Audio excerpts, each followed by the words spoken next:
বাংলাদেশ নিউজিল্যান্ডকে বাড়ি পাঠিয়ে পাকিস্তান ভারত খেলতে চায় চ্যাম্পিয়ন্স ট্রফির ফাইনাল। আবারও কি শান্তদের টার্গেট পরের কোনো বৈশ্বিক আসর? এখন তো বাংলাদেশ দলকে নিয়ে ট্রোল করা হচ্ছে, কিন্তু 2017 চ্যাম্পিয়ন্স ট্রফিতে বাংলাদেশ দল সেমিফাইনাল খেলেছে। ওয়ানডে দলটার বর্তমানে যা অবস্থা সেটা তো 2023 বিশ্বকাপের রেজাল্ট দেখলেই বোঝা যায়। বাংলাদেশ দল এখন ওয়ানডেতেও ফাইট করতে পারে না, হেরে যায় অনেকের সাথে। লম্বা সময় পর মাঠে গড়াতে যাচ্ছে আইসিসি চ্যাম্পিয়ন্স ট্রফি। 4 বছর পর পর আয়োজিত হবার কথা থাকলেও গত 7 বছরে একবারও বসেনি এই টুর্নামেন্ট। অবশেষে 2025 সালে পাকিস্তানে বসতে যাচ্ছে ক্রিকেট বিশ্বের অন্যতম সেরা এই টুর্নামেন্ট। আগামী বছরের ফেব্রুয়ারি মার্চে পাকিস্তানের মাটিতে আইসিসির অন্যতম এই আকর্ষণীয় টুর্নামেন্ট হবার কথা রয়েছে। সেই টুর্নামেন্টের একটা সম্ভাব্য সূচিও আইসিসিকে দিয়ে ফেলেছে পাকিস্তান ক্রিকেট বোর্ড। সদ্য সমাপ্ত আইসিসি টি-20 বিশ্বকাপ ফাইনালে আমন্ত্রিত অতিথি হিসেবে অংশ নিয়েছিলেন পাকিস্তান বোর্ডের চেয়ারম্যান মহসিন নাকভি। বারবাডোসের সেই ফাইনালের দিনই চ্যাম্পিয়ন্স ট্রফির 15 ম্যাচের সূচি আইসিসির কাছে সেদিন জমা দেন পাক বোর্ডের চেয়ারম্যান। আগামী বছরের 19 ফেব্রুয়ারি থেকে শুরু হবে চ্যাম্পিয়ন্স ট্রফি।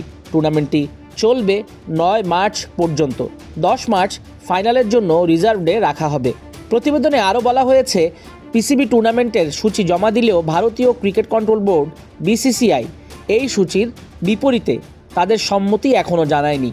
আইসিসির একজন বোর্ড সদস্যের বরাত দিয়ে পিটিআই বলছে, এবারের আসরের খেলাগুলো 3টা ভেন্যুতে অনুষ্ঠিত হবে, যার মধ্যে লাহোরে 7 ম্যাচ, করাচিতে 3 ম্যাচ এবং রাওয়ালপিন্ডিতে 5টা ম্যাচ অনুষ্ঠিত হবে। আসরের উদ্বোধনী ম্যাচটি করাচিতে অনুষ্ঠিত হবে। সেমিফাইনাল দুটি যথাক্রমে করাচি ও রাওয়ালপিন্ডিতে অনুষ্ঠিত হবে। আর ফাইনালের ভেন্যু হিসেবে রাখা হয়েছে লাহোরের নাম, অর্থাৎ ভারতকে ধরেই। সূচিতে বাংলাদেশকে 2 চিরপ্রতিদ্বন্দ্বী ভারত পাকিস্তানের সঙ্গে এ গ্রুপে রাখা হয়েছে, সাথে আছে নিউজিল্যান্ড। আর বি গ্রুপে অস্ট্রেলিয়া, দক্ষিণ আফ্রিকা, ইংল্যান্ড, আফগানিস্তান। ভারতের বার্তা সংস্থা পিটিআই জানিয়েছে, সুরক্ষাজনিত কারণে ভারতের সবগুলো ম্যাচ লাহোরেই হবে। চ্যাম্পিয়ন্স ট্রফি সামনে রেখে এরই মধ্যে প্রস্তুতি প্রায় শেষ করে ফেলেছে পাকিস্তান।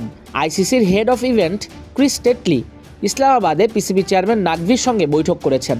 একই সময়ে আইসিসির সিকিউরিটি টিম সবগুলো ভেন্যু ও আয়োজন ভালোভাবে ঘুরে দেখেছে। 2023 সালে শেষবার পাকিস্তান এশিয়া কাপ আয়োজন করেছিল, কিন্তু পাকিস্তানের মাটিতে ভারত খেলতে অস্বীকৃতি জানালে হাইব্রিড মডেলে এশিয়া কাপ আয়োজন করা হয়। ফলে ভারতের সবগুলো ম্যাচই হয় শ্রীলঙ্কায়। সূত্র জানিয়েছে, আইসিসি চ্যাম্পিয়ন্স ট্রফিতে অংশ নেওয়া প্রতিটা দলের বোর্ড চ্যাম্পিয়ন্স ট্রফিতে অংশ নেওয়ার ব্যাপারে অঙ্গীকার করলেও বিসিসিআই কোনো সিদ্ধান্ত জানায়নি। তারা তাদের দেশে সরকারের সঙ্গে আলোচনা করে মত জানাবে। অন্যদিকে 2023 বিশ্বকাপে কিন্তু পাকিস্তান ঠিকই ভারত সফর করেছিল।